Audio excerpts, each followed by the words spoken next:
po sa ating kapatid na dapat po nating subaybayan mga kapuso.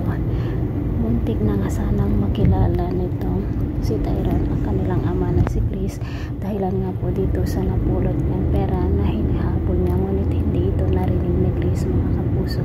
Kinuha nga niya ang pera at ibinigay na nga niya dito kay Rosel at sinabi ng bata na gusto niyang isauli, at naking gulat nga ni Rosel nang makita niya ang ID ng lalaki na nagmamay-ari ng pera mga kapuso. Ito naman pong si Jacinta ay sinabi nga niya dito kay Tali na mayaman ang nakabuntis noon kay Rosel, kung kaya't agad namang sinabi ni Tali dito kay Rosel na gusto niyang makita ang kanilang tatay dahil nalaman nga niyang mayaman daw ito at gusto niya daw mabago ang kanyang buhay. Ayaw na daw niyang maghirap. Napakasalbahay talaga itong batang si Tali mga kapuso.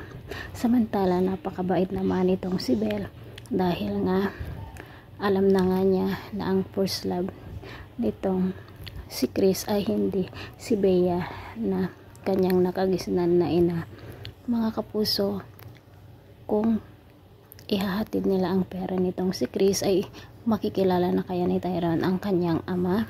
Samantala nalaman naman ni Bea na meron ngang pinaglalaanan si Chris ng kanyang pera dahil nga dito sa savings account.